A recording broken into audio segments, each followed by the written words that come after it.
السلام عليكم ورحمة الله.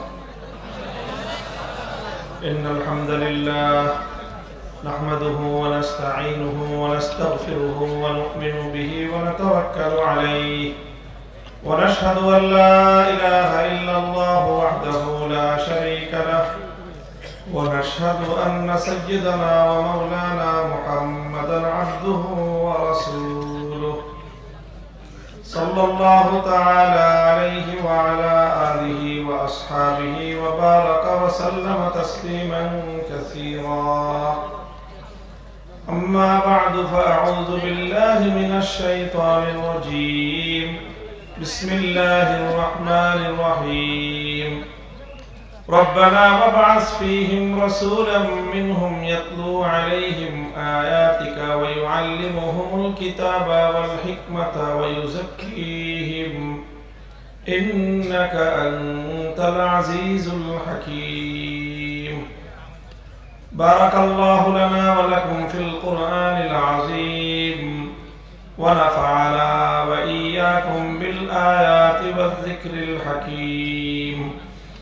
اللهم صل على محمد وعلى آل محمد كما صليت على إبراهيم وعلى آل إبراهيم إنك حميد مجيد.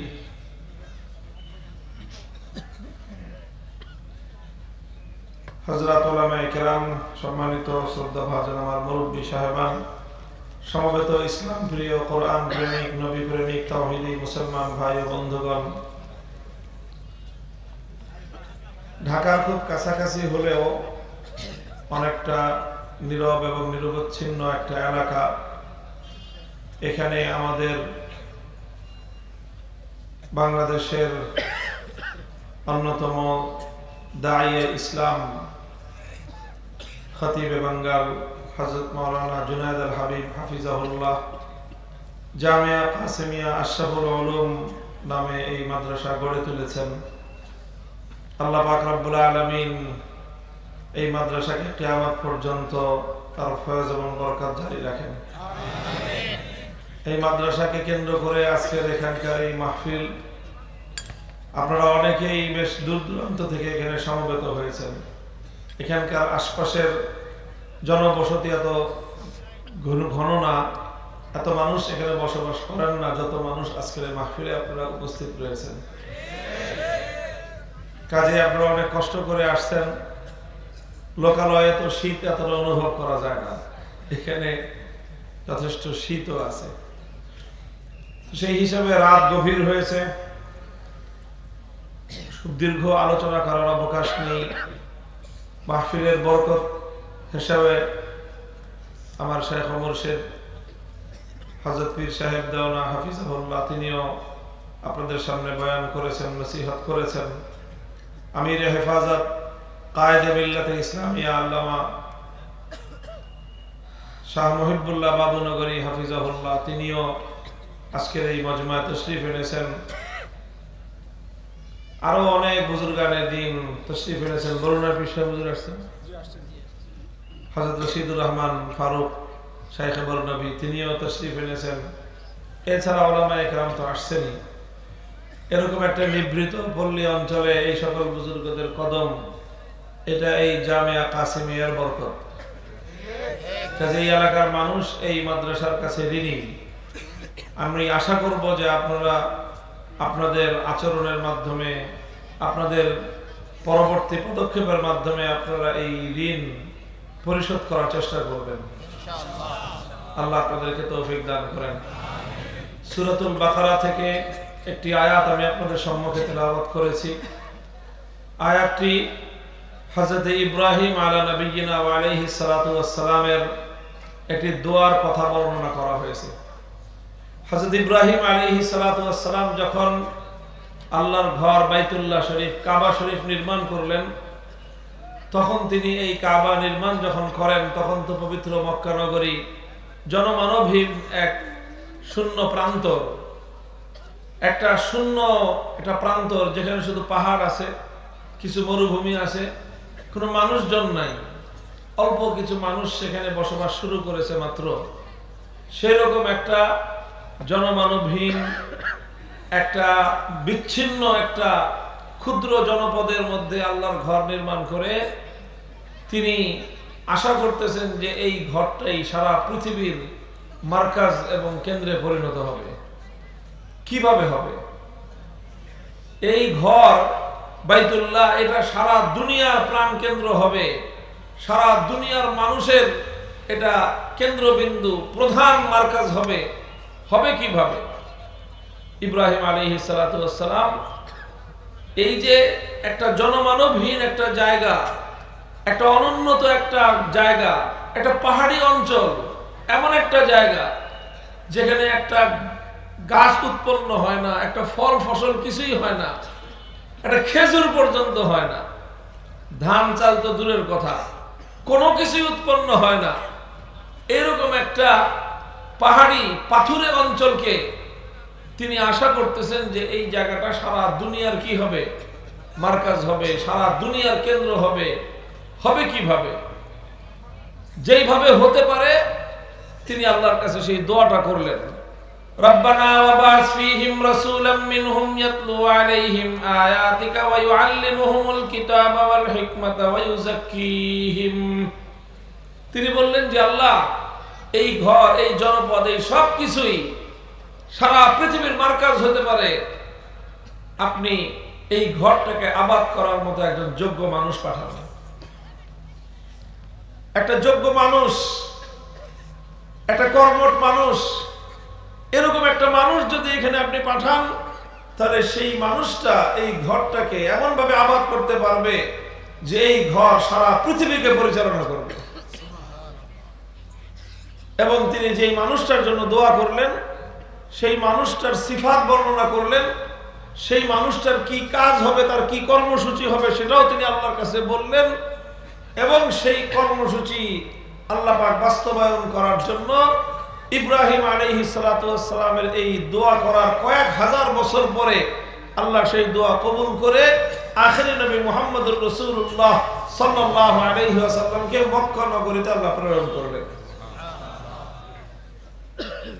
সেই লম্বা ইতিহাস আমি বলবো না, শুধু এখান থেকে যে কথাটা আমি আলোচনা করব সংক্ষিপ্তভাবে, সেটা হলো ইব্রাহিম আলাইহিস সালাতু ওয়াস সালাম মুহাম্মদুর রাসূলুল্লাহ সাল্লাল্লাহু আলাইহি ওয়াসাল্লামের কর্মসূচি কি হবে সেটা তিনি তখনই নির্ধারণ করে দিয়েছিলেন যে এই কাজগুলি যদি একটা লোক এসে করে তাহলে সেটা আল্লাহর এই ঘরটাকে আবাদ করবে।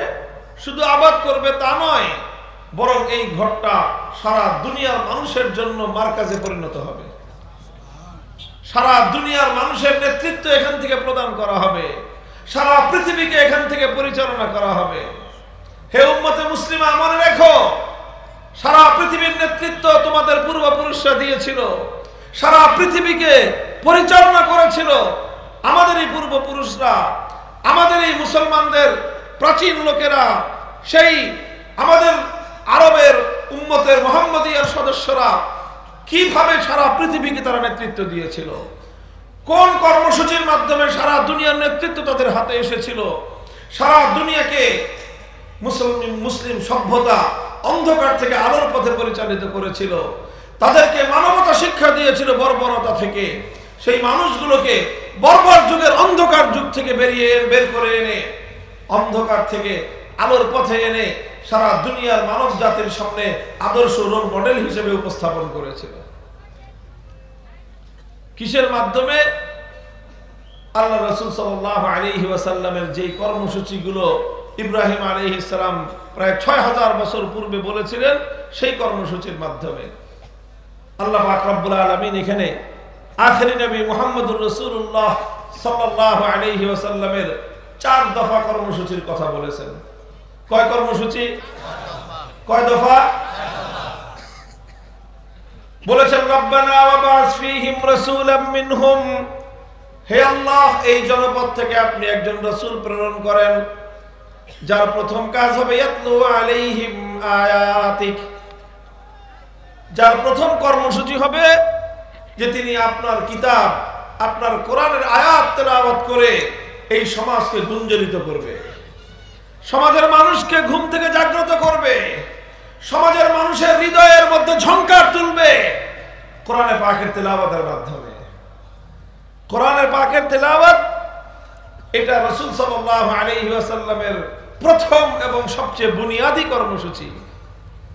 কোরআনের তেলাওয়াত মানুষের ঘুমন্ত হৃদয়ের মধ্যে ঝংকার তুলে, মানুষের পাপিষ্ঠ হৃদয় থেকে পাপকে ঝরিয়ে হৃদয়কে নিষ্কলুষ করার জন্য সবচেয়ে মোক্ষম ভূমিকা পালন করে আল কোরআনে পাকের তেলাওয়াত।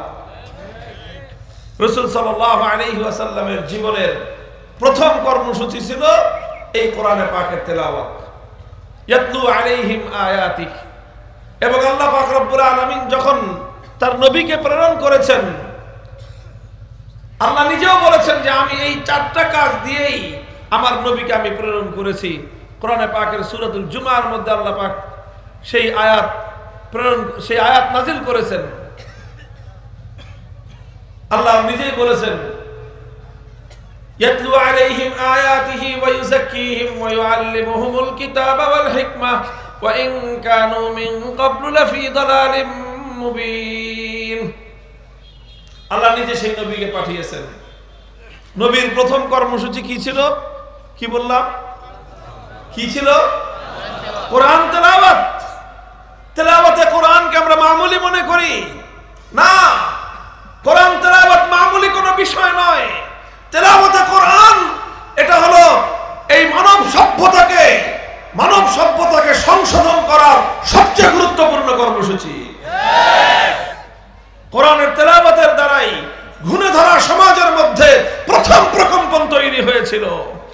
শত শত বছরের জাহিলিয়াতের এই অক্টোপাস থেকে মানবতাকে মুক্ত করবার জন্য তাদের সেই প্রাচীর ঘেরা দেয়ালের মধ্যে প্রথম আঘাত হেনেছিল আল কোরআনের তেলাওয়াত।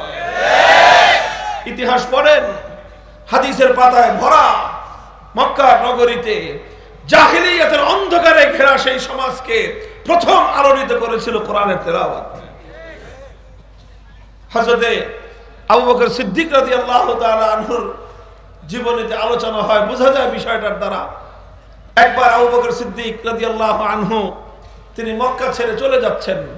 মক্কার মানুষের জ্বালায় অতিষ্ঠ হয়ে, তাদের নির্যাতনে অতিষ্ঠ হয়ে তিনি মক্কা ছেড়ে চলে যাচ্ছেন। রাস্তায় এক লোকের সঙ্গে দেখা, ইবনুদ দাগিনা তার নাম। লোকটা একটু বয়স্ক, প্রবীণ মানুষ, একটু ভালো মানুষ, ন্যায়পরায়ণ মানুষ। তিনি রাস্তার মধ্যে দেখা আবু বকর সিদ্দিকের সাথে। কোথায় যাও? এই মক্কায় থাকবো না, আমি চলে যাচ্ছি মক্কা ছেড়ে। কেন চলে যাচ্ছ? বলে যে মক্কার মানুষ আমাকে অনেক উৎপাত করতেছে, আমার আর ভালো লাগতেছে না। তিনি বললেন যে না আবু বকর সিদ্দিক, তোমার মতো মানুষ মক্কা ছেড়ে চলে যেতে পারে না। তোমার মতো মানুষ কোন এলাকা ছেড়ে যদি চলে যায় তাহলে সব জায়গায় এই এলাকার বদনাম হবে যে এলাকার মানুষ এত দুষ্ট যে আবু বকর সিদ্দিকের মতো এরকম মাটির একটা মানুষকেও তারা নিজেদের মধ্যে রাখতে পারে না। কাজেই তোমার যাওয়া চলবে না, তুমি মক্কায় ফিরে চলো, তোমার সব সমস্যার সমাধান আমি করব। তোমার কেউ যেন তোমাকে উত্তক্ত করতে না পারে, কেউ যেন তোমাকে বিরক্ত ত্যক্ত করতে না পারে, তার দায়িত্ব আমি নিচ্ছি, চলো তুমি। আবু বকর সিদ্দিকের হাত ধরে আবার তিনি মক্কায় ফিরে আসলেন।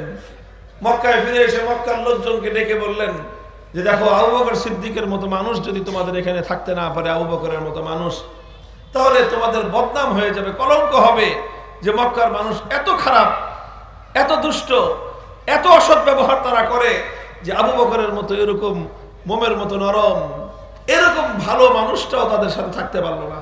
কাজে তোমরা এই লোকটার সাথে অসৎ আচরণ করো না, ত্যক্ত বিরক্ত করো না। তখন মক্কার লোকেরা বলল যে ঠিক আছে, আবু বকর থাক, আমরা তাকে কিছুই বলবো না, কিছুই করব না। তার সঙ্গে আমাদের সে মুহাম্মদের ধর্ম গ্রহণ করছে, সেটা নিয়েও আমরা তাকে কিছু বলবো না। সে ওই ধর্ম পালন করে, তাও কিছু বলবো না। নামাজ পড়ে, তাও কিছু বলবো না। সে মানুষকে তার ধর্মের দাওয়াত দেয়, তাও কিছু বলবো না। সব কিছু মেনে নিব, কিন্তু একটা জিনিস আমরা মানতে পারবো না। তো কি জিনিস? আবু বকর সিদ্দিক ঘরের বাইরে উঠানে দাঁড়ায় কোরআন তেলাওয়াত করে, এই উঠানে দাঁড়ায় কোরআন তেলাওয়াত করে, এটা আমরা মানতে পারবো না। তাহলে কি করতে হবে? সে তেলাওয়াত করুক, ঘরের ভিতরে তেলাওয়াত করুক। কেন? ঘরের ভিতরের মালিক জায়গা তার, ঘরের বাইরে তার উঠান, ওই জায়গাও তো তার, তো তার ঘরের ভিতরে সে তেলাওয়াত করলো না উঠানে দাঁড়ায় তেলাওয়াত করলো, তোমাদের সমস্যা কি? কয় না সমস্যা আছে। কি সমস্যা?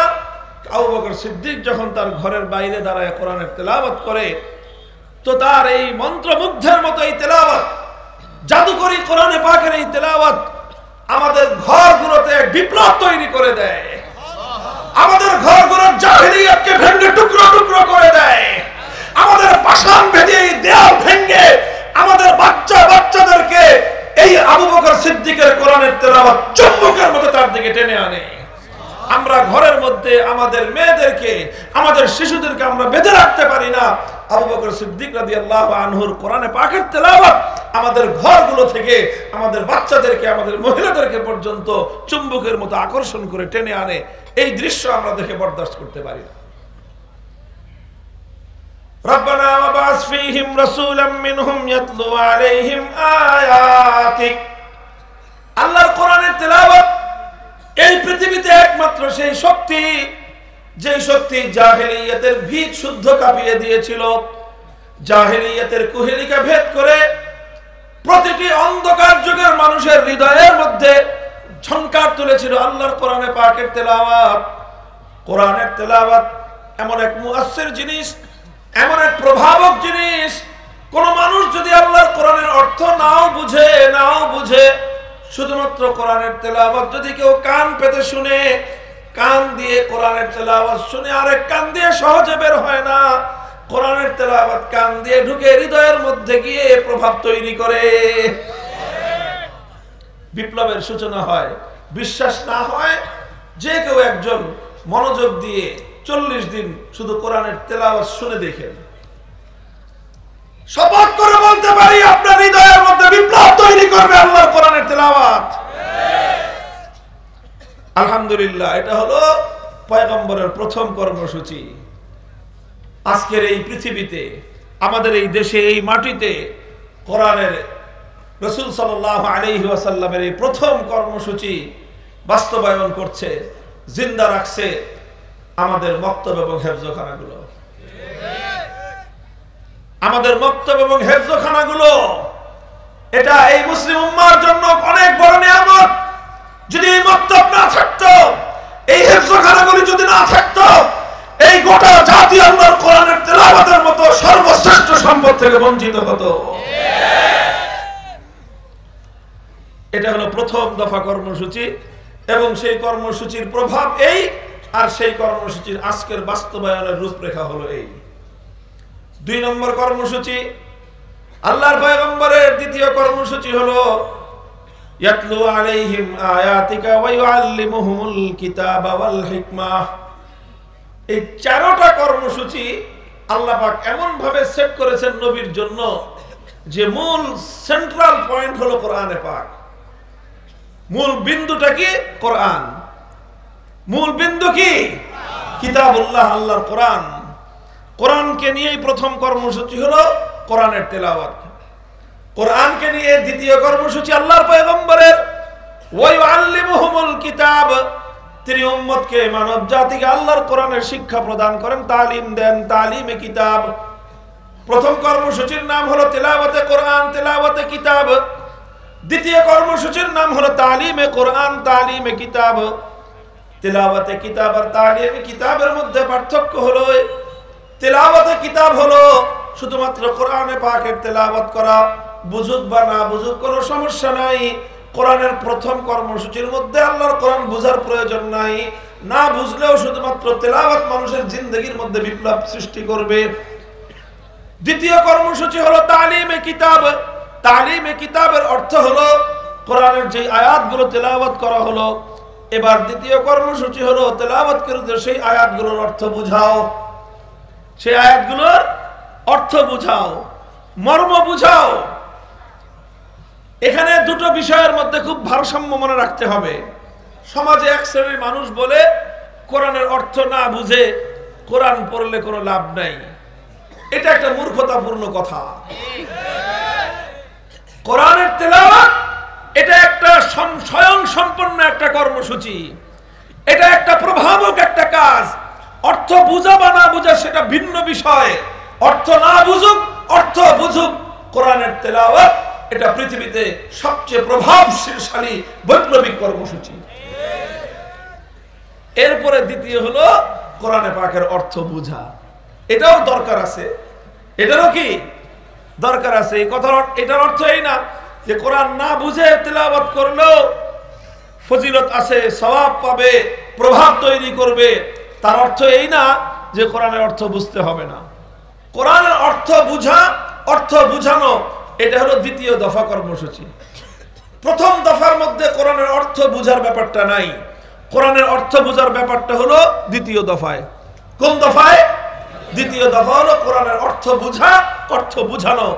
আল্লাহর নবীর দ্বিতীয় দায়িত্ব ছিল উম্মতকে, যেটা তিনি তেলাওয়াত করে প্রথম দফা কর্মসূচিতে যেটা বাস্তবায়ন করলেন, দ্বিতীয় দফার কর্মসূচি ছিল এবার উম্মতকে কোরআন বুঝান। আপনি কি বলা হয়েছে, আল্লাহর বিধানগুলো কি, আল্লাহ কি হুকুম দিয়েছেন, সব কিছু আপনি উম্মতকে বুঝান। আল্লাহর নবী কোরআনে পাককে বোঝালেন, উম্মতকে একটা একটা করে অক্ষর বোঝালেন, একটা একটা আয়াত করে বোঝালেন, কোরআনে পাকের একটা একটা করে বিধানের কথা উম্মতকে জানালেন, বোঝালেন। এটা হলো কোরআনে পাককে কেন্দ্র করে আল্লাহর নবীর দ্বিতীয় দফা কর্মসূচি। এই দ্বিতীয় দফা কর্মসূচি বর্তমানে বাস্তবায়ন করতেছে আমাদের এই পাক ভারত উপমহাদেশে। অন্তত আমরা এই কথা দ্ব্যর্থহীন ভাবে বলতে পারি, সবচেয়ে সুচারুরূপে এবং সবচেয়ে ব্যাপকভাবে আল্লাহর নবীর এই দ্বিতীয় দফা কর্মসূচি বাস্তবায়িত করতেছে কওমি মাদ্রাসাগুলো। 10 বছরের সিলেবাস, 12 বছরের সিলেবাস, অর্থ উদ্দেশ্য একটাই, সেটা হলো উম্মতকে আল্লাহর কোরআনের ব্যাখ্যা বোঝানো, কোরআনকে বুঝানো। কোরআন তেলাওয়াত শেখার জন্য 5 বছর, কোরআন বোঝানোর জন্য 10 বছর। কয় বছর গেল? 2 বছর মক্তব, 3 বছর হেফজখানা, 5 বছর কোরআনের তেলাওয়াত শেখার জন্য। 5 বছরে কোরআন তেলাওয়াত শিখলো। এরপরে কওমি মাদ্রাসার একেবারে প্রথম শ্রেণী থেকে দাওরায়ে হাদিস পর্যন্ত 10 বছরের সিলেবাস কোরআন বুঝা কর্মসূচি গেল। তেলাওয়াত করলাম, কোরআন বুঝলাম, কোরআন বুঝাইলাম। 3 নম্বর দফা হলো ওয়ায়ুআল্লিমুহুমুল কিতাবা ওয়াল হিকমা। হিকমা, তালিমে হিকমা। তালিমে হিকমতের কি অর্থ? মুফাসসিরিনে কেরামগণ কোরআনে পাকের এই আয়াতের ব্যাখ্যা করেছেন। আল্লামা মুফতি শফি রাহমাতুল্লাহি আলাইহি তার জগৎ বিখ্যাত তাফসীর গ্রন্থ মারিফুল কোরআনে পাকের মধ্যে, মারিফুল কোরআনের মধ্যে এই তাফসীর তিনি লিখেছেন। তালিমে হিকমতের অর্থ হলো এই, লক্ষ্য করে বুঝেন ওলামা তালাবারা, খেয়াল করে বুঝো। তালিমে হিকমতের অর্থ হলো যেই আয়াত তুমি তেলাওয়াত করলা, ইয়াতলু আলাইহিম হলো ওই আয়াতের তুমি ব্যাখ্যা বুঝাইলা। ইউআল্লিমুহুমুল কিতাব, তালিমে কিতাব হইলো শুধুমাত্র তেলাওয়াত করে আর অর্থ বুঝায় দিয়েই আল্লাহর নবীর জিম্মাদারি খতম হয় নাই, বরং 3 নম্বর জিম্মাদারি হলো যেই আয়াত তেলাওয়াত করলা, যেই আয়াতের অর্থ তুমি ব্যাখ্যা করে বুঝাইলা, ব্যাখ্যা করে বুঝাই দায়িত্ব শেষ নয়। তালিমে হিকমত হলো এক একটা আয়াতকে এবার প্র্যাকটিক্যাল আমলের মাধ্যমে উম্মতকে তুমি দেখায় দাও। প্র্যাকটিক্যাল আমলের মাধ্যমে বাস্তবায়ন করতে হবে। কোরআনের আয়াত শুধুমাত্র তেলাওয়াতের জন্য নাজিল হয় নাই, কোরআনের আয়াত শুধু তাফসীর করার জন্য নাজিল হয় নাই। তেলাওয়াত করতে হবে, তাফসীর করতে হবে, এরপর আল্লাহর কোরআনের প্রতিটি আয়াত, প্রতিটি বিধান আল্লাহর জমিনে বাস্তবায়ন করতে হবে।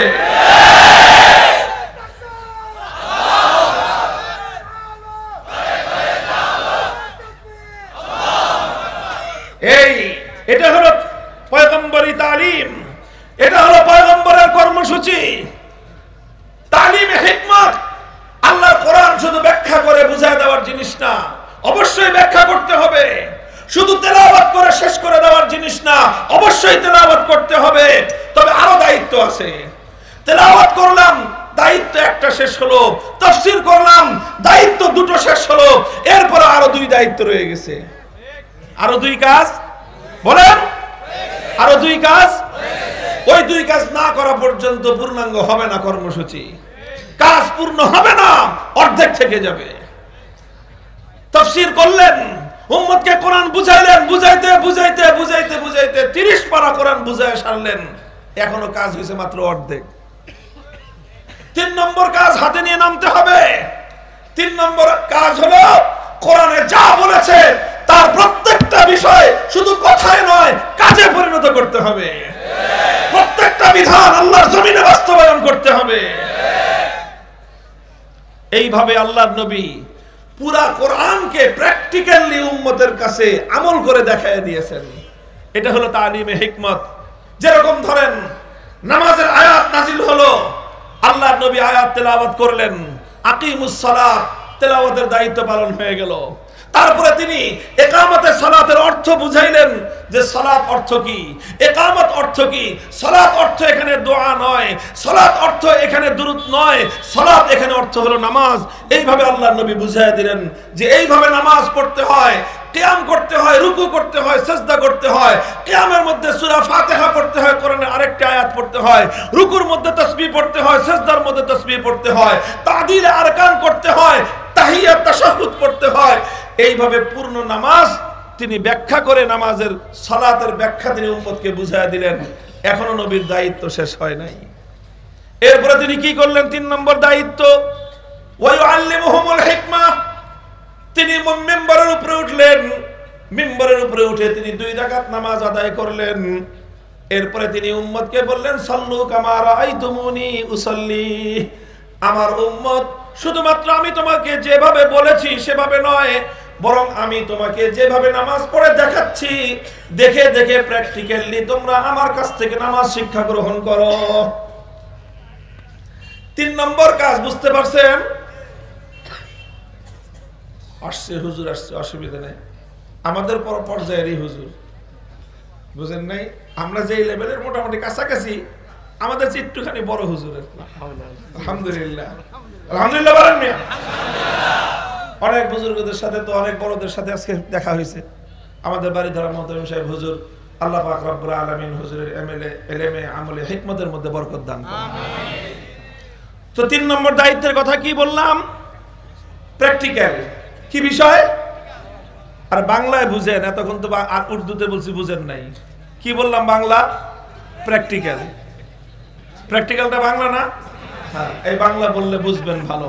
যারা মেডিকেল স্টুডেন্ট আছেন তারা ভালো করে বুঝবেন, এবং সায়েন্স ব্যাকগ্রাউন্ড যাদের, তারা সবাই বুঝবেন যে সায়েন্সের জটিল সাবজেক্টগুলো, এই যে আপনার কি বলে কেমিস্ট্রি, তারপরে বায়োলজি, এই সমস্ত বিষয়গুলো, আর মেডিকেল তো পুরাটাই। এটা খালি বই পড়ায় দিলে মেডিকেলে ডাক্তার হইতে পারে? যান মেডিকেলে, জানে যে আপনাদের নাম মেডিকেল আছে, যে কোনো মেডিকেলে গিয়ে দেখবেন প্রত্যেকটা মেডিকেলের প্রত্যেকটা সাবজেক্টের টিচিং এর সাথে সেখানে ক্লাসের পাশাপাশি সেখানে ল্যাব আছে প্র্যাকটিক্যাল করার জন্য। সেখানে মানুষের প্রত্যেকটা অঙ্গের মডেল আছে। প্রত্যেকটা ছাত্রকে একজন শিক্ষক দেখায় দেন যে এই অঙ্গটার এই অবস্থা, এই অঙ্গের মধ্যে এখান থেকে নার্ভ আছে, এখান দিয়ে এটার সংযোগ আছে, এখান দিয়ে নারী ঢুকছে, ওখান দিয়ে নারী বের হয়েছে, এটাকে কাটলে অপারেশন করলে এখান দিয়ে কাটতে হয়, এখান দিয়ে কাটা যায় না। এই সব বিষয়গুলো হাতে কলমে শিক্ষা দেয়। প্রথমে বইয়ের রিডিং পড়ে, প্রথমে কি করে? বইয়ের রিডিং পড়ে, তারপরে বইয়ের মর্ম বুঝায় টিচার, মর্ম বুঝানোর পরে এরপরে ল্যাবে নিয়ে প্র্যাকটিক্যাল দেখায়, এরপরে ডাক্তাররা কিছু শিখতে পারে। কথা পরিষ্কার? কথা পরিষ্কার? তাহলে নামাজ, আল্লাহ পাক, আল্লাহ রাসূল, আল্লাহ পাকের কোরআন আয়াত নাযিল হলো, আকিমুস সালাত, নামাজ কায়েম করো। নবীজি তেলাওয়াত করলেন, সালাতের অর্থ বুঝালেন, এরপরে নিজে সালাত প্র্যাকটিক্যাল আদায় করে দেখায় দিলেন যে এইভাবে সালাত আদায় করতে হয়। এটা 3 নম্বর কর্মসূচি হলো, তালিমে হিকমত হলো। কথা পরিষ্কার? আচ্ছা, নামাজের কথা তো বলা সহজ, আরেকটা আয়াত বলি। কোরআনে আয়াত নাযিল হলো, আস-সারিকু ওয়াস-সারিকাতু ফাকতাউ আইদিয়াহুমা জাযাআম বিমা কাসাবা নাকালাম মিনাল্লাহ ওয়াল্লাহু আজিজুন হাকীম। চোর যদি চুরি করে, নারী হোক বা পুরুষ হোক, সংরক্ষিত কোনো একটা এলাকা থেকে যদি একটা নির্দিষ্ট মূল্যমানের সম্পদ যদি চুরি করে, আল্লাহর কোরআনের বিধান হলো, যদি আদালতের সামনে সেই চোর নারী বা পুরুষের চুরির অপরাধ যদি সাক্ষ্য প্রমাণের দ্বারা প্রমাণিত হয়, তাহলে তার হাত কেটে দাও। কার কথা? এই আয়াত শুধু আল্লাহর নবী তেলাওয়াত করে ক্ষান্ত ছিলেন নাকি আল্লাহর নবীর অর্থ বুঝাইছেন? অর্থ শুধু বলে ক্ষান্ত ছিলেন? অর্থ শুধু বলে ক্ষান্ত হন নাই, কোরআনের এই আয়াত তেলাওয়াত করেছেন, কোরআনের এই আয়াতের মর্ম বুঝিয়েছেন। এরপরে যখন আল্লাহর জমিনে চুরি সংগঠিত হয়েছে, আল্লাহর নবী চোরের অপরাধ সাব্যস্ত হওয়ার পর তার হাত কেটে দিয়ে দুনিয়াবাসীকে দেখিয়ে দিয়েছেন আল্লাহর কোরআনের আয়াত কিভাবে বাস্তবায়ন করতে হয়। সুদের আয়াত নাজিল হলো, সুদের আয়াত নাজিল হওয়ার পরে আল্লাহর নবী শুধু আয়াত তেলাওয়াত করে বাড়ি থেকে ঘুমাইছেন না, হাদিসের কিতাব উল্টান। ওলামায়ে কেরাম মানুষকে কোন এই কথাগুলি একটু বলেন, আল্লাহর মেহেরবানি লাগে আপনাদের। এই কথাগুলো মানুষকে বলেন, উম্মতের কি জিম্মাদারি আর আলেমদের কি জিম্মাদারি বলেন। শুধু নায়েবে নবী হিসেবে, নবীর উত্তরাধিকারী হিসেবে সম্মানের আসনটাই আমাদের নয়, দায়িত্বের বোঝাটাও আমাদেরই কাঁধে আছে। কথা বলেন ঠিক না বেঠিক? নবীর উত্তরাধিকারী মানে কি শুধু সম্মানের আসন না দায়িত্বের বোঝাও? দায়িত্বের বোঝা যদি বহন করতে না পারি, সম্মানের আসনে বসবার কোন অধিকার নাই। সুদের আয়াত নাজিল হলো, কোরআনে পাকের সর্বশেষ আয়াত, যে আয়াত নাজিলের মাধ্যমে আল্লাহ পাক রব্বুল আলামিন কোরআনকে খতম করে দিলেন। কিসের আয়াত? সুদের আয়াত। কিসের আয়াত? সুদের আয়াত। সুদের আয়াত নাজিল হলো, আল্লাহ বলে দিলেন আল্লাযীনা ইয়াকুলুনার রিবা লা ইয়াকুমুনা ইল্লা কামা ইয়াকুমুল্লাযী ইয়াতাখাব্বাতুহুশ শাইতানু মিনাল মাস যালিকা বিআন্নাহুম ক্বালু ইন্নামাল বাই'উ মিসলুর রিবা ওয়া আহাল্লাল্লাহুল বাই'a ওয়া হাররামার রিবা। সুদের বৈধতা, সুদের অবৈধতার আয়াত নাজিল হলো। সুদকে আল্লাহ পাক রব্বুল আলামিন হারাম ঘোষণা করলেন। আমার নবী সুদের অবৈধতার কোরআনের আয়াত তেলাওয়াত করলেন। এক দায়িত্ব শেষ হলো।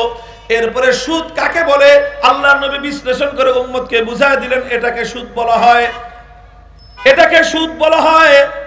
আল্লাহর পয়গম্বর বলে দিলেন যে সাআন বিসাইন ইয়াদান বিয়াদিন ওয়াল ফাদলু রিবান মিসলান বিমিসলিন ওয়াল ফাদলু রিবান। আল্লাহর নবী বুঝায় দিলেন যে সমান সমান পণ্য যখন আদান প্রদান হবে, সমান সমান আদান প্রদান হলে, একই জাতীয় পণ্য আদান প্রদান হলে সেটা সমান সমান হতে হবে। সামান্য পরিমাণ বেশিও যদি নেওয়া হয় সেটাকেই বলা হয় সুদ। 100 টাকার বিনিময়ে যদি তুমি 101 টাকা গ্রহণ করো সেটাকেই বলা হবে সুদ। 1000 টাকার বিনিময়ে যদি তুমি 1001 টাকা গ্রহণ করো সেটাকেই বলা হবে সুদ। 1 কোটি টাকার বিনিময়ে যদি তুমি 1 কোটি 1000 টাকা গ্রহণ করো, 1000 টাকাকে বলা হবে সুদ। পক্ষান্তরে তুমি যদি 1 কোটি টাকার পণ্য ক্রয় করে তুমি যদি সেটাকে 1 কোটি 25 লক্ষ টাকা বিক্রি করো, এটাকে বলা হবে ক্রয় বিক্রয়, এটাকে বলা হবে ব্যবসা। আল্লাহ ব্যবসাকে হালাল করেছেন, সেটা 25 লক্ষ টাকার ব্যবসা হোক, 1 কোটি টাকার মধ্যে সেটা হালাল। আর 1 কোটি টাকার মধ্যে যদি সুদ হয় 1000 টাকাও, আমার আল্লাহ সেই 1000 টাকার সুদকে স্পষ্ট হারাম ঘোষণা করেছেন। নবীজি খালি এইভাবে আমার মতো তাফসীর করে ব্যাখ্যা করে দায়িত্ব শেষ করছেন? কি মনে হয় আপনাদের? বুখারী শরীফ উল্টান। সুদের আয়াত নাজিল হওয়ার পর আল্লাহর নবীর ভূমিকা কি ছিল? আল্লাহর নবী ঘোষণা দিয়েছেন, আলা ইন্না রিবাল জাহিলিয়াতি মাওদুউন তাহতা কদামাইয়া ওয়া ইন্না আউওয়ালা রিবান আদাহু রিবাল আব্বাস ইবনে আব্দুল মুত্তালিব। হে আরববাসী শুনে রাখো, জাহিলিয়াতের যুগ থেকে যত সুদী কারবার ছিল সমস্ত সুদ আমি মুহাম্মদ আরবীর কদমের নিচে দাফন করে দেওয়া হলো।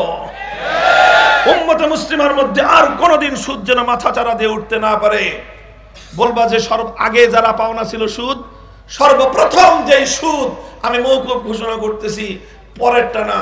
আগে নিজের বাড়ির আমার চাচা আব্বাস ইবনে আব্দুল মুত্তালিব আগে সুদের ব্যবসা করতেন। আমি ঘোষণা করলাম আমার চাচা আব্বাস যত মানুষের কাছে সুদের টাকা পাইতো সব সুদ মাফ, শুধু আসল টাকা ফেরত দিবা। হুকুম বাস্তবায়ন শুরু করতে হয় নিজের ঘর থেকে, নিজের থেকে। আল্লাহর নবী নিজে কারো কাছে সুদ পাইতেন না, এই জন্য নিজে কোনোদিন এই সমস্ত কাজ করেনি নাই, কিন্তু অন্যরা করেছেন। নিজের সবচেয়ে ঘনিষ্ঠ যে লোকটা সুদ পাইতো তিনি হলেন নবীর আপন চাচা আব্বাস রাদিয়াল্লাহু আনহু। আল্লাহর নবী বলেছেন, সর্বপ্রথম আমি আমার চাচা আব্বাসের সুদ মওকুফ ঘোষণা করে দিলাম। কই আজ এমন একটা লোক আছে বাংলাদেশে, এমন একজন আলেম কি আমরা আছি এই কথা বলতে পারি গোটা বাংলাদেশের 55,000 বর্গ মাইলের সমস্ত সুদ অবৈধ ঘোষণা করে দিলাম? নাই, পাওয়ার নাই। কোরআনের আয়াত তেলাওয়াত করার সামর্থ্য আছে, তেলাওয়াত করে দিলাম। ব্যাখ্যা বোঝানোর সামর্থ্য আছে, ব্যাখ্যা বুঝাই দিলাম। সুদ মওকুফ ঘোষণা করার সামর্থ্য আমার নাই, এই জন্য এটা করতে পারলাম না। এবার বলেন যে আমরা আল্লাহর কোরআনের উপর পূর্ণ আমল করতে পারতেছি? বলেন পারতেছি? 50% এসে তো থেমে গেলাম। দায়িত্ব কয়টা? পালন হলো কয়টা? বাকি রইল কয়টা? কোন সমাজে আছেন? খুব তো খুশি, খুব তো খুশি আমরা যে ভালোই তো আছি। কোথায় ভালো আছেন মিয়া? কোথায় ভালো আছেন? আল্লাহর কোরআনের আয়াত, আল্লাহর কোরআনের বিধান 50% কোন রকম পালন করতেছেন, তাও কারা? যারা মাদ্রাসায় আছেন। আর বাকি উম্মত তো তেলাওয়াতও জানে না, অর্থ তো বুঝেই না। আর আমল করবে তো দূরের কথা, বাস্তবায়ন করবে সেই কথা তো আরো পরে। কঠিন এক পরিস্থিতিতে আছি আমরা, কথা বলেন ঠিক না বেঠিক? তাহলে কোরআনে পাকের সম্পর্কে আল্লাহর নবীর 3 নম্বর দায়িত্ব ছিল, যা কিছু পড়লাম, যা কিছু বুঝাইলাম, দায়িত্ব শেষ নয়, এবার এটাকে বাস্তবায়ন করতে হবে। কথা বলেন ঠিক না বেঠিক? কোরআনের মধ্যে অসংখ্য অগণিত বিধানাবলীর আয়াত আছে।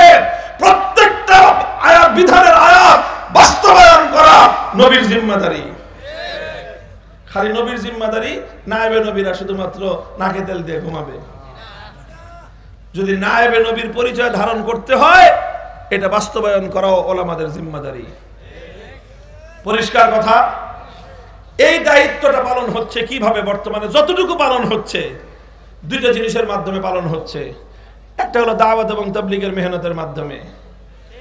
এই তাবলীগের মেহনতের সাথীরা মানুষের দুয়ারে দুয়ারে গিয়ে নামাজের প্র্যাকটিক্যাল, কিভাবে নামাজ পড়তে হবে, কিভাবে সূরা মশক তেলাওয়াত করতে হবে, কিভাবে সুন্নতের জিন্দেগি যাপন করতে হবে, কিভাবে বাইতুল খলায়, কিভাবে ল্যাট্রিনে টয়লেটে ঢুকতে হবে, কিভাবে বের হইতে হবে, সুন্নত তরিকা কি, ইসলামের বিধান কি, কিভাবে পবিত্রতা অর্জন করতে হবে, কিভাবে মসজিদে ঢুকতে হবে, কিভাবে মসজিদ থেকে বের হইতে হবে, কিভাবে ঘরে ঢুকতে হবে, কিভাবে ঘর থেকে বের হইতে হবে, কিভাবে ঘরের মেয়েদের সাথে আচরণ করতে হবে, কিভাবে এলাকাবাসীর সঙ্গে আচরণ করতে হবে, এই বিষয়গুলো প্র্যাকটিক্যালি দাওয়াত এবং তাবলীগের ময়দানে গেলে, মেহনতে গেলে মানুষকে প্র্যাকটিক্যাল শিখায়। এটা হলো তালিমে হিকমতের একটা অংশ। কথা বলেন ঠিক না বেঠিক? আরেকটা অংশ বাকি থেকে যায়। এই যে যেগুলি বললাম আমি, যেগুলো করতে গেলে সংঘাত লাগে, তাবলীগে ওই সংঘাতের কাজটা নাই। যেই কাজগুলো করতে গেলে জাহিলিয়াতের সঙ্গে লড়াই বাঁধবে, তাবলীগের মেহনতের মধ্যে জাহিলিয়াতের মোকাবেলায় ওই লড়াইয়ের আয়াতগুলি বাস্তবায়নের কাজ সেখানে নাই। সেগুলো করে কারা? সেগুলো পূর্ণাঙ্গ করার চেষ্টা করে, অন্তত সেটার জন্য দৌড়ঝাঁপ করে, চিৎকার চেঁচামেচি করে যারা ইসলামী রাজনীতি করে, তারা করে। যারা বাংলার জমিনে, যারা দেশের মাটিতে আল্লাহ দ্বীন কায়েম করতে চায়, আল্লাহর দ্বীনে ইসলামী হুকুমত বাস্তবায়ন করতে চায়, ইসলামী রাষ্ট্র প্রতিষ্ঠা যারা করতে চায়, ইসলামী রাষ্ট্র প্রতিষ্ঠা কেন করতে চায়? নিজেরা রাষ্ট্রপতি হওয়ার জন্য নয়, নিজেরা মন্ত্রী হওয়ার জন্য নয়, নিজেরা ক্ষমতার হালুয়ারুটি ভাগ বাটোয়ারা করবার জন্য নয়। যারা সত্যিকার অর্থে ইসলামী রাজনীতি করে, তাদের উদ্দেশ্য একটাই, একটা ভূখণ্ড হবে, যেই ভূখণ্ডে আইন চলবে আল কোরআনের, সংবিধান হবে আল্লাহর কোরআন।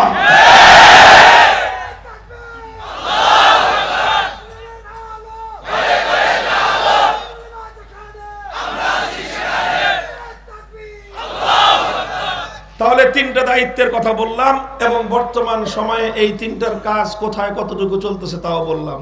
বুঝতে পারছেন? 4 নম্বর কাজ, ওয়ায়ুযাক্কিহিম, তাজকিয়া। তাজকিয়ার মূল অর্থ কি? কোরআনের এই আয়াতের ব্যাখ্যায় মুফাসসিরিনে কেরামগণ সেটাই বলেছেন, সেই কথাটাও আছে। 1 নম্বর দায়িত্ব ছিল কোরআনের তেলাওয়াত, 2 নম্বর দায়িত্ব ছিল কোরআনে পাকের যেটা তেলাওয়াত করা হলো সেটার ব্যাখ্যা বুঝাও, সেটার তালিম। 3 নম্বর দায়িত্ব ছিল যেটার ব্যাখ্যা বুঝাইলা সেটা এবার প্র্যাকটিক্যাল করে দেখাও। 4 নম্বর দায়িত্ব হলো তাজকিয়া। তাজকিয়ার মূল কথাটা হলো এই, যেই কোরআনকে তুমি প্র্যাকটিক্যাল দেখাইছো আমলের মাধ্যমে, এটা শুধুমাত্র আমলের মধ্যেই যেন সীমাবদ্ধ না থাকে, আল্লাহর কোরআনটা যেন তোমার আখলাক আর চরিত্রে পরিণত হয়। কোরআনী আখলাক তৈরি করা, কোরআনী চরিত্র তৈরি করা, আল্লাহর কোরআনের প্রত্যেকটা বিষয় যেন তোমার স্বভাবে পরিণত হয়ে যায়, তোমার চরিত্রের মধ্যে যেন এসে যায়। আল্লাহ পাক রব্বুল আলামিন কোরআনে পাকের মধ্যে যা কিছু বলেছেন, এটা যখন একজন মানুষের আখলাকে পরিণত হয়, তখন বলা হয় এই লোকটার মধ্যে তাজকিয়া পূর্ণতা লাভ করেছে। আল্লাহ রাসূল সাল্লাল্লাহু আলাইহি ওয়াসাল্লামকে বলা হয়েছে কানা খুলুকুহু আল কুরআন। আমার নবীর চরিত্র কেমন ছিল, আমার নবীর আখলাক কেমন ছিল, সবচেয়ে সংক্ষিপ্ত অথচ সবচেয়ে পূর্ণাঙ্গ জবাব, সবচেয়ে সংক্ষিপ্ত এবং সবচেয়ে পূর্ণাঙ্গ। নবীর আখলাক কেমন ছিল এর জন্য সবচেয়ে সংক্ষিপ্ত আর সবচেয়ে পূর্ণাঙ্গ জবাব হলো নবীর চরিত্র কেমন ছিল কোরআনে যেমন বলা হয়েছে। তাজকিয়ার অর্থ হলো যে কোরআনকে শুধুমাত্র তেলাওয়াতের জিহ্বার মধ্যে রাখবো না, শুধুমাত্র তালিমে কিতাব কানের মধ্যে রাখবো না, শুধুমাত্র আমল অঙ্গ প্রত্যঙ্গের মধ্যেই রাখবো না তালিমে হিকমতের দ্বারা যেটা ছিল, বরং আমরা অঙ্গ প্রত্যঙ্গ থেকে ভিতরে হৃদয় গহীনে কোরআনকে স্থান দিব। আমার চরিত্র হবে আল কোরআনের চরিত্র। এটা ছিল নবীর চতুর্থ কর্মসূচি। এই কর্মসূচিটাও আলহামদুলিল্লাহ হাক্কানি পীর মাশায়েখগণ মানুষের ইসলাহে নফসের মাধ্যমে এই কাজটা চালায় যাচ্ছেন। আছে না নাই? কাজেই চার কাজ, নবী বলা চার কাজ, নবী বলা চার কাজ। তেলাওয়াতে কিতাব মক্তব হেফজখানার মাধ্যমে, তালিমে কিতাব মাদ্রাসার মাধ্যমে, তালিমে হিকমত এটা দাওয়াত এবং তাবলীগ এবং ইসলামী রাজনৈতিক সংগঠনগুলোর মাধ্যমে, আর 4 নম্বর হলো তাজকিয়া, এটা খানকা এবং হাক্কানি মাশায়েখদের মাধ্যমে। চলবে কাজ, চলবে এগুলা? কথা বলেন ঠিক না বেঠিক? আমরা মক্তবের পক্ষে আছি না বিপক্ষে? একটা মক্তব একটা হেফজখানা হেফাজত করার জন্য যা করতে হবে আমরা তাই করি। মাদ্রাসাগুলোকে রক্ষা করার জন্য, পরিচালনা করবার জন্য সহযোগিতা করতে হয়, সহযোগিতা করব। কেউ যদি কোনো একটা মাদ্রাসার বিরুদ্ধাচরণ করতে চায় তার হাত ভেঙে গুড়িয়ে দেব। তালিমে হিকমতের জন্য দাওয়াত এবং তাবলীগের মেহনতকে সহি মানহাজের উপর রাখতে যা করতে হয় তা করব। এবং কোরআনের যে আয়াতগুলো রাষ্ট্র রাজনীতি সমাজ ব্যবস্থার সাথে সম্পৃক্ত, সেই আয়াতগুলোর একটা একটা বিধান এই সমাজে বাস্তবায়ন করার জন্য প্রয়োজনে বারবার শাপলা চত্বরে যাব, জীবন দিব, রক্ত দিব, আল কোরআনের সমাজ গড়বার জন্য যা করতে হয় তাই করব। ঘোষণা ঘোষণা এগুলো শপথ আমাদের। কথা বলেন ঠিক না বেঠিক? এগুলো আমাদের, চিৎকার করে বলেন এগুলো আমাদের। শুধু কথার কথা মনে করছেন? এগুলো আমাদের, এগুলো আমাদের অঙ্গীকার। বলেন কার সাথে অঙ্গীকার? প্রস্তুত হন, কোরআনে পাকের এই 4 দফা কর্মসূচি পূর্ণাঙ্গ বাস্তবায়ন করা হবে ইনশাআল্লাহ। আমাদের এই দেশের মাটি এখন ইসলামের পূর্ণাঙ্গ বাস্তবায়নের জন্য অনেকটাই উর্বর। মাটি যখন উর্বর হয় তাড়াতাড়ি ফসল চাষ করতে হয়। এখন এই মাটি উর্বর, আবু সাঈদদের রক্ত দিয়ে মাটি উর্বর, বীর মুগ্ধদের রক্ত দিয়ে মাটি উর্বর, শাপলা চত্বরের বীর শহীদদের রক্ত দিয়ে মাটি উর্বর। উর্বর মাটিতে বিপ্লব হবে, আল্লাহর কোরআনের বিপ্লব, আগামীর বিপ্লব হবে ইসলামের বিপ্লব। এদেশে ইসলাম ছাড়া কোনো কিছুকে বরদাস্ত করব না আমরা।